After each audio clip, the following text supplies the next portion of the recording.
निशुम्भ शुम्भ गर्जनी प्रचण्ड मुण्ड खण्डिनी वने रणे प्रकाशिनी भजामि विन्ध्यवासिनी।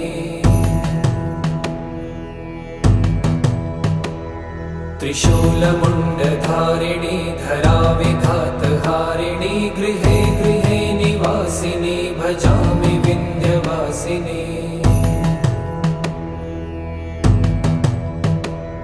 दरिद्र दुःखहारिणी सदा विभूतिकारिणी वियोगशोकहारिणी भजामि विन्ध्यवासिनी।